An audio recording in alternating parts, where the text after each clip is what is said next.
Ingatan mo ako, O Diyos, sapagkat sa iyo ako nanganganlong. Sinasabi ko sa Panginoon, Ikaw ay aking Panginoon.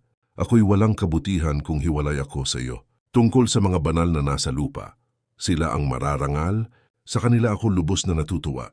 Yaong mga pumili ng ibang Diyos ay nagpaparami ng kanilang mga kalungkutan. Ang kanilang inuming handog na dugo ay hindi ko ibubuhos, ni babanggitin man sa aking mga labi ang kanilang mga pangalan. Ang Panginoon ang aking piling bahagi at aking saro, ang aking kapalaran ay hawak mo. Ang pisi ay nahulog para sa akin sa magagandang dako. O ako'y may mabuting mana. Aking pupurihin ang Panginoon na nagbibigay sa akin ng payo.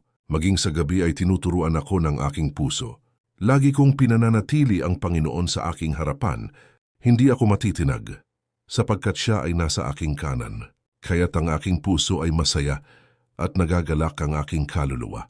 Ang akin namang katawan ay tatahang payapa, sapagkat ang aking kaluluwa sa Sheol ay hindi mo iiwan, nihahayaan mong makita ng iyong banalang hukay, yung ipinakita sa akin ang landas ng buhay.